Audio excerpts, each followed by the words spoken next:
Olá pessoal, eu fiz ontem alguns vídeos sobre o experimento de Millikan, né, com algumas gotas e de fato está funcionando bem o sistema, isso é legal, mas eu resolvi, deixa eu mostrar para vocês um dos vídeos aqui que foi feito.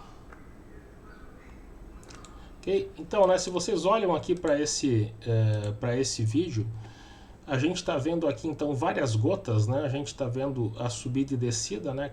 A cada vez que, né, muda o movimento é porque foi trocada a polaridade da, das placas do capacitor. E nesse vídeo, né, algumas gotas elas são muito rápidas, né? Essas aqui que até chegam a deixar um rastro, né?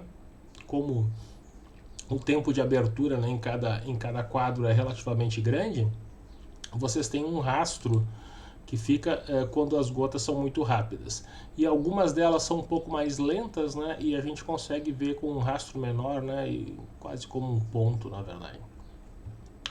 Então, eu fiz análise de algumas dessas gotas aqui para tentar ter uma ideia. Deixa eu mostrar para vocês aqui. A proposta, né, dessa análise é trabalhar com esse programa que é o Tracker. Depois eu vou dar o link para vocês, né, para baixarem. É um programa gratuito também que, né, eu estou rodando aqui no Windows, né, mas ele roda também em outras plataformas. E vamos lá. Deixa eu abrir então o arquivo. O que eu quero abrir, vamos ver, vai ser este aqui. Ok, aqui a data, né? 01/24. Ok, vamos lá.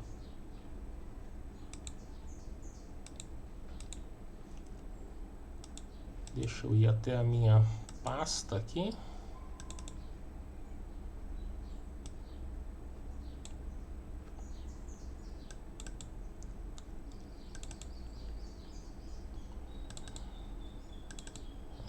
Ok, tá aqui. Então é este aqui. Na verdade eu já fiz uma pequena análise antes e acho que tem algumas dicas aqui que vão ajudar vocês a fazerem a análise. Bom, então tá aqui. O programa, né? Na verdade esse programa, o Tracker, ele quem fez o remoto comigo, alguns outros laboratórios já viu, né? Eu acabei usando para outras coisas, mas ele é um programa que analisa vídeos, né? Então ele pega o vídeo, ele utiliza digamos a marcação de tempo, né, do filme, e você pode então pegar, né, posições, né, na tela em função do tempo, né? Essa é a ideia. Então a gente utiliza o cronômetro, né, da nossa câmera e a gente pode então fazer, né, a dinâmica, né, de algum ponto em função do tempo. A primeira, então, bom, se você colocar para rodar, né, ele vai rodar o vídeo aqui, certo? Você pode interromper ele a qualquer momento e aqui nessa parte aqui do canto a gente pode avançar quadro a quadro, né? Essa é digamos uma característica boa desse programa, que a gente pode analisar então quadro a quadro o nosso vídeo. Deixa eu voltar aqui. Agora, antes de começar a fazer qualquer coisa com esse programa, vocês vão precisar fazer a caracterização, digamos, do ambiente de vocês, né? Aqui nós vemos aqui já pelo vídeo, né, que ele está aproximadamente na vertical aqui as linhas, né? E aqui na horizontal. Mas de qualquer maneira, né, vocês podem fazer o ajuste aqui. Se você clicar bem no meio, né, clicando aqui então, né, nessa aqui que ele chama mostrar ou ocultar os eixos de coordenadas, né? Se você clicar aqui bem no meio dele, você pode deslocar ele para algum ponto onde, vamos pegar aqui por exemplo, né, com a rodinha do mouse, né, você pode aumentar. E se você clicar fora do eixo, você pode deslocar ele. Então, né, a proposta aqui é você deixar ele o mais horizontal possível. Eu vou tentar então colocar ele bem aqui sobre o eixo mais escuro aqui, né, esse eixo de grade. E aqui podem ver que ele está um pouco fora, né? Quando isso acontece, né, você pode clicar sobre o eixo até aparecer essa mãozinha, clicando fora do centro, né? No centro é para você mover ele como um todo. Se você clicar aqui fora, você pode mexer o ângulo, certo? Ele vai manter, né, os 90 graus, né, entre o eixo X e Y, e daí você pode acertar aqui até ele ficar bom em relação ao gradeado. Por aqui eu diria, né? Parece bom. Vamos diminuir um pouquinho com a roda do mouse aqui. Ok. Ok, parece bom. Ele ajustou então aqui a horizontal, que vai ser, né, o eixo X, e a vertical, que vai ser o eixo Y. A gente até, isso aqui ele vai utilizar para ele como um todo, né? De fato, isso aqui vai ser a origem. Eu vou, depois de ajustar, eu gosto de deixar isso aqui no canto, só para não incomodar. Ok, aqui tá bom. Então, com isso, né, a gente ajeitou então os eixos, né, horizontal e vertical, e agora nós vamos colocar aqui nesse outro ícone que ele chama de fita métrica com transferidor. Na verdade, vamos clicar aqui do ladinho e vamos colocar aqui novo bastão de medição. O bastão de medição é usado para você calibrar as distâncias que você tinha no seu experimento, né, ou seja, no mundo real, né, com as medidas que você vai ter aqui no vídeo. Então eu vou pegar a altura, vamos pegar aqui mesmo, vamos pegar alguns aqui, por exemplo. Então, como tudo vai acontecer mais ou menos nesse espaço aqui, eu vou colocar, deixa eu colocar, vamos aumentar com a rodinha do mouse aqui para colocar ele bem sobre o meio aqui. Vamos fazer o mesmo aqui embaixo.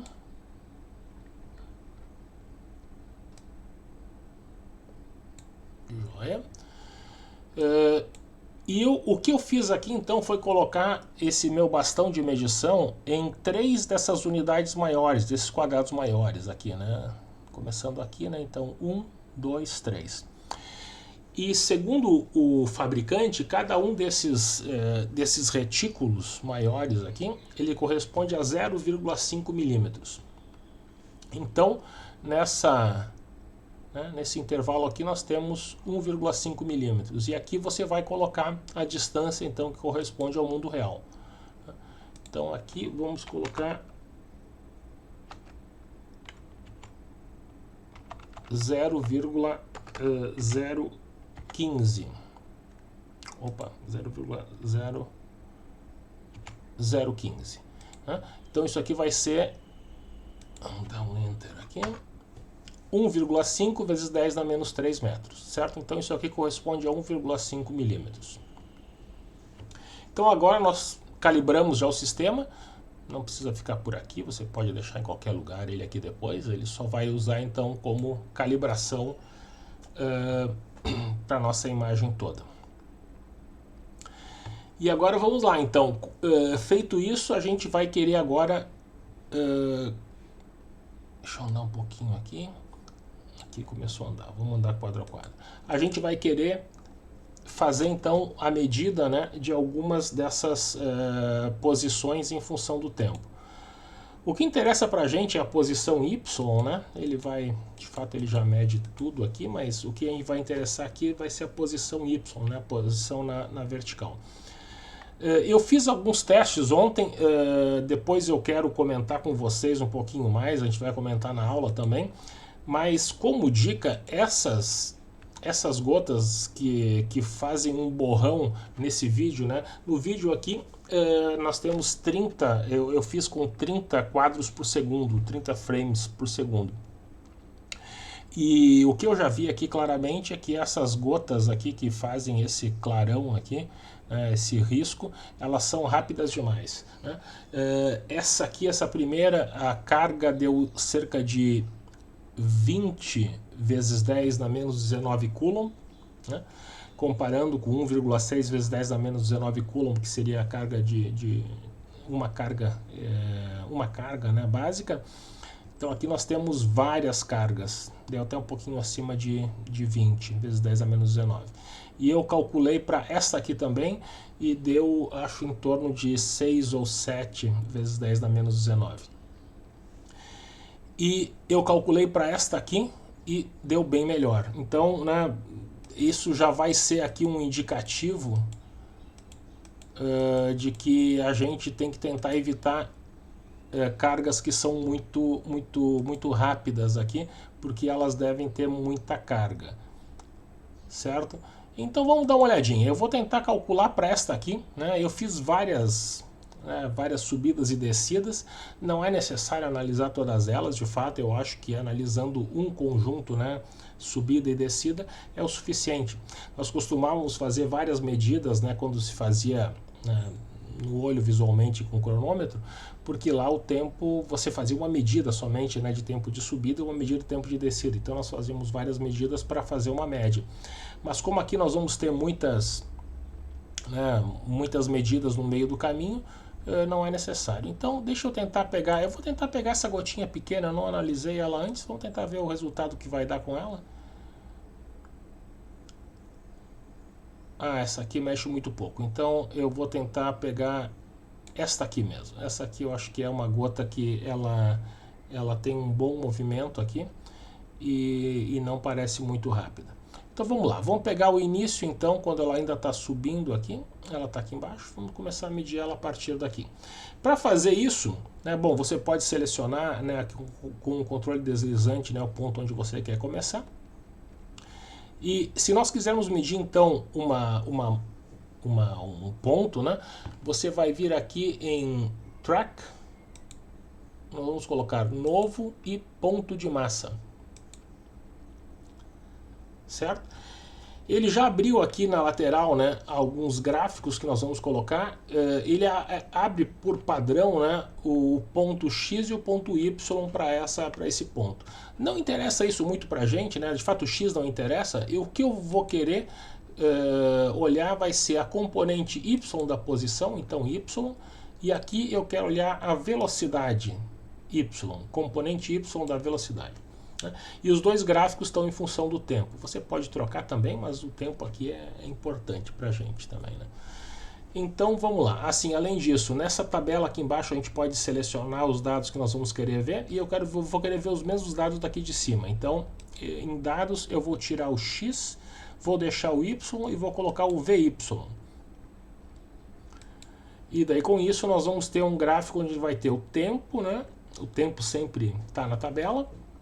E eu vou pegar então a coordenada Y e a VY do ponto escolhido, que vai ser essa gotinha aqui. E agora ele já dá aqui uma dica aqui embaixo, olha só. Diz aqui embaixo, aqui em amarelo, né? Massa A selecionado, ok? Definir massa na barra de ferramentas e depois aqui, Shift mais clique para marcar as posições. E eu vou marcar essas posições de maneira manual. É possível fazer automático, mas como o contraste aqui não é muito bom e a resolução de tela também não é boa, ele não trabalha muito bem sozinho. Como não são muitos pontos, eu acho melhor fazer manual. Para fazer isso, então, você pode dar um zoom se quiser com a rodinha do mouse, é útil aí. Vamos pegar então essa gota aqui. Então você aperta o Shift, né, ele muda o cursor aqui e eu vou dar um clique tentando sempre pegar o centro desse meu borrão aqui. Né? No momento que eu cliquei, ele já foi para o próximo quadro e marcou aqui. Né? Vamos lá então no próximo.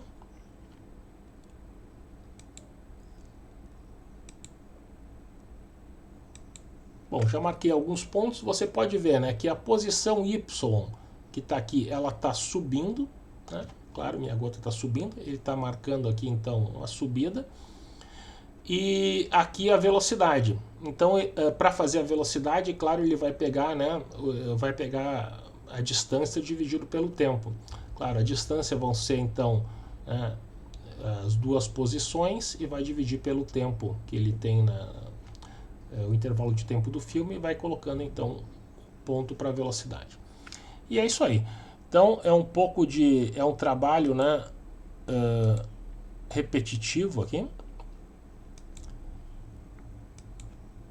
mas é bem mais rápido do que você ter que ficar com o olho na luneta, na verdade. É uma análise mais fácil. Se você tirar o Shift agora, você pode deslocar aqui na imagem para ficar mais fácil.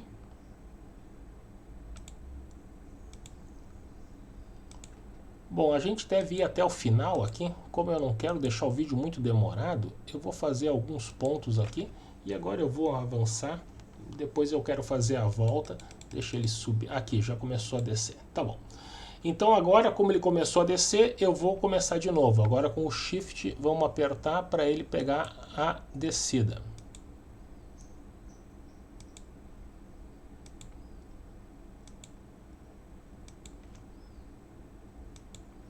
Deixa eu deslocar um pouquinho para ficar mais fácil.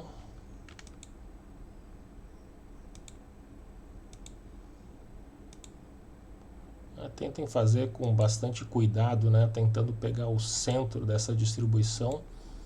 Como ele muda muito a forma, né? E às vezes as gotinhas também elas se sobrepõem, é por isso que o que ele chama de tracking automático não funciona bem aqui e ele se perdeu muito. Tá bom, aqui já dá para mostrar o meu ponto, né?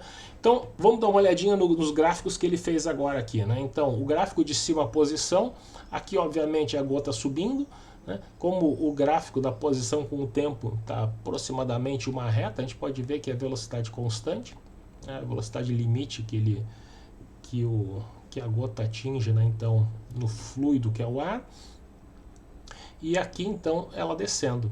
Até as inclinações são diferentes, a gente já poderia dizer que a velocidade é diferente.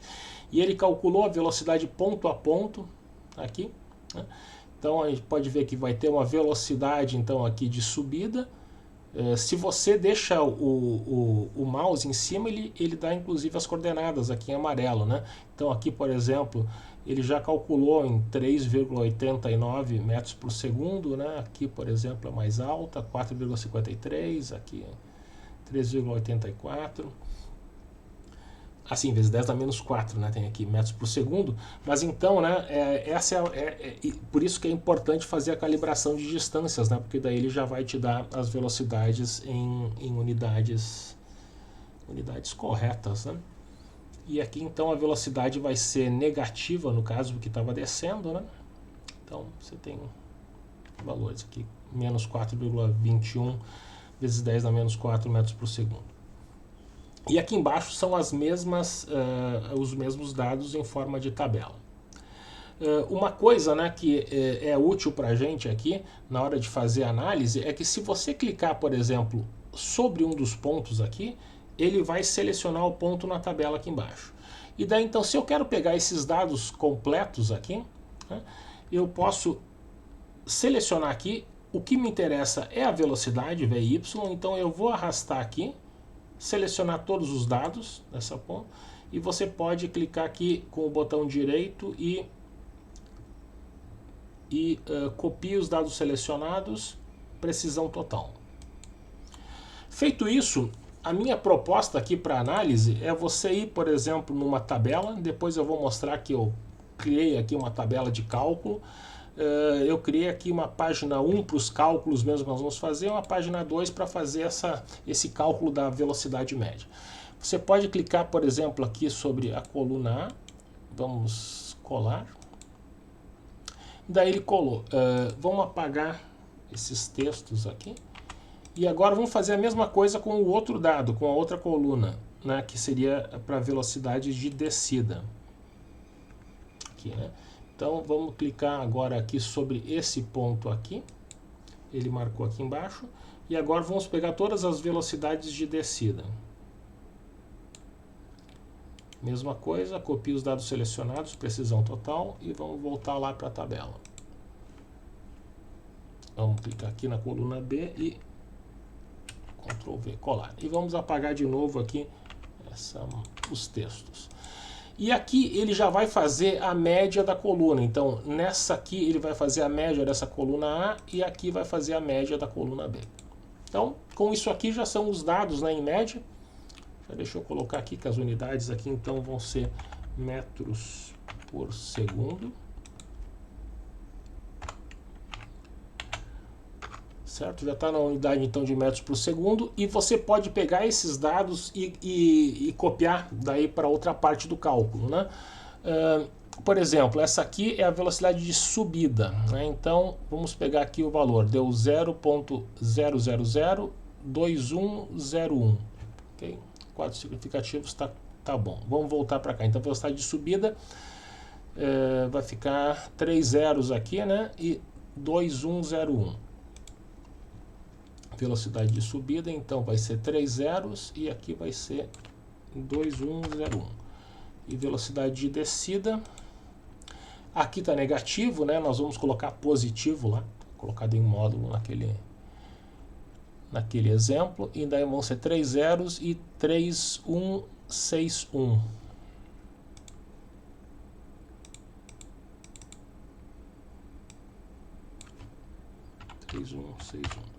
Certo? Então aqui, a grosso modo aqui, o que está aqui mais em amarelo, então são dados que vocês vão colocar, e o que está em vermelho é o que ele calcula, né? Então, né, a gente vai colocar, além das velocidades, né, de subida e descida, nós vamos colocar aqui a temperatura em graus Celsius, né, a pressão atmosférica. Isso tudo, claro, a gente vai ter que medir lá na hora do experimento. E aqui algumas constante densidade do óleo, aceleração da gravidade, o coeficiente de correção para viscosidade, isso está lá também, inclusive, no manual do equipamento. A distância entre eletrodos foi medida e a diferença de potencial na câmara, né? Então, os dados aqui do nosso experimento, ele vai calcular uma viscosidade efetiva, né, levando em conta o livre caminho médio, né, que a gotinha vai ter. Isso aqui, então, é calculado em função, né, da temperatura e pressão aí. Na verdade, é da temperatura. E aqui ele calculou, então, o raio da gota e a carga, certo? Então, para essa gotinha, podem ver aqui que com essa velocidade de subida e a velocidade de descida que a gente recém calculou, ele calculou um raio que vai ser, então, em torno de 6,7 vezes 10 a menos 7 metros, ou seja, 0,67 micrometros. Então, uma gota um pouco menor do que 1 micron de raio. E a carga dela, aqui no caso deu com dois significativos, aqui não, deu 10, né? 10 vezes 10 na menos 19. Então, bastante carga, uma gota que tem muita carga. Eu fiz antes um outro exemplo, para o outro que eu tinha feito, a gota tinha dado em torno de 1,7, 1,75 vezes 10 na menos 19 coulomb. Então, a minha proposta aqui para vocês, né, para não terem que gastar muito tempo fazendo planilha, acertando os parâmetros, vai ser, dá para vocês, né, eu vou disponibilizar para vocês essa planilha aqui. Deem uma olhada, ver se vocês, né, concordam com os cálculos, sempre é bom aí, é importante entender ela. Na verdade, aqui são entradas de dados diretamente, aqui é uma viscosidade efetiva, depois eu vou mostrar para vocês como é que foi calculado, mas é baseado nos dados que tem no manual do próprio equipamento. E aqui os cálculos, então, do raio da gota, né, e da carga da gota. Então, é bem transparente, né? Onde, por exemplo, para calcular o raio da gota, ele vai fazer a raiz quadrada aqui, né? Onde essas coisas coloridas, né, o número da coluna, né, o número da célula, na verdade, né, onde aqui C5, né, vai ser então a C5, né, seria aqui, por exemplo, o coeficiente de correção da velocidade, dividido por 2 vezes o C2, que seria a pressão atmosférica, né, ao quadrado e tal. Então, né, a gente tem que ler nessa célula, né, ler então cada fórmula a partir, né, dos números e das células que ele usou para cálculo, mas fora isso é bem tranquilo, né. Eu demorei um pouquinho para acertar as coisas aqui, né, entre abrir parênteses, fechar parênteses, né, então sempre tem um tempo. Como vocês não têm muito tempo para fazer esse relatório, uma semana, a minha proposta é que vocês centralizem o tempo de vocês na análise, né? Então, usem essa planilha aqui para fazer os cálculos e tentem achar, por exemplo, a relação, por exemplo, entre velocidade de subida e velocidade de descida que vocês acham mais apropriada para fazer a análise, né, que deu um resultado bom. E o que seria um resultado bom aqui, né? Tipicamente é vocês encontrarem gotas que tenham pouca carga, né? Pouca, eu quero dizer 1, 2, eu diria no máximo 3 cargas fundamentais. Essa minha aqui já tem carga demais, né? Então, se vocês encontrarem, né, algumas gotas, tipicamente, né, aquelas gotas que são muito rápidas, né, que fazem um risco, né, em cada quadro, elas têm carga demais, né? Os cálculos que eu fiz, elas tinham mais ou menos 20 e poucas, 20 vezes 10 a menos 19 coulomb. Essa aqui também tem bastante, ela está então aqui com cerca de 11, né, vezes 10 na menos 19 coulomb. 1,1 vezes 10 a menos 18 coulomb. Então é muita carga e de fato a nossa análise vai ser, por exemplo, se você encontra uma carga que fica em torno de 1,6, né, um pouco menos, um pouco mais, você assume que isso é uma carga, né? Se você encontra uma carga, por exemplo, que está em torno de 3, né, 3 e alguma coisa, 3,1, 3,3 por aí, você vai assumir que são duas cargas. Mas daí, como é quantizado, você pode dividir aquele valor, né, por 2, por exemplo, para encontrar o valor de uma das cargas. Então, quando você está com uma, duas, no máximo 3 cargas, esse cálculo é razoável. Agora, quando você, em princípio, teria alguma coisa que seria proporcional a umas 10 ou 15 cargas, aí fica difícil, porque você não sabe por qual número dividir, né? Fica difícil de observar a quantização. Então, é importante, né, que você tenha pouca carga para que esse cálculo, né, de dividindo por um número inteiro fique razoável. E é importante, né, que a gente tenha pelo menos algumas gotas, né? Algumas, eu quero dizer, se nós tivermos 5 gotas, eu diria que está no mínimo aí, né? O interessante seria a gente analisar umas 10 gotas, 15 gotas. Com isso a gente tem um valor um pouco melhor aí, né, para fazer análise. Então, essa é a proposta aí, pessoal, né? Eu vou disponibilizar para vocês então aqui a planilha, né? Alguns dos vídeos que eu fiz com os parâmetros, né, que foram usados.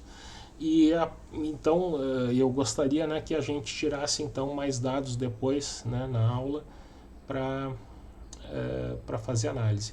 Claro que alguns desses vídeos aqui tem muitas gotas, né? Eu estava dando uma olhada nesse aqui, por exemplo, né, onde tem várias gotas aqui que são possíveis analisar. Essas aqui muito rápidas não dá, né? Mas essas aqui do meio aqui podem ser úteis, até essas pequenininhas aqui. Então tem vídeos onde dá para se tirar mais de uma gota, né? Aqui também, né? Tem várias gotas aqui que podem ser úteis. Então eu fiz vários vídeos e daí depois a gente analisa, a gente pode dar uma olhadinha mais em detalhe. Certo? Então é isso aí. Um outro vídeo que eu fiz aqui que ficou bonito, eu gostei pelo menos, com o movimento browniano, né, sem campos, simplesmente olhando a posição de algumas gotas, né. Eu fiz uma análise, eu vou deixar também depois isso disponível para vocês. Eu acho que ficou bem legal aqui. Deixa eu mostrar aqui rapidinho. Mas aqui a posição, por exemplo, de uma gota.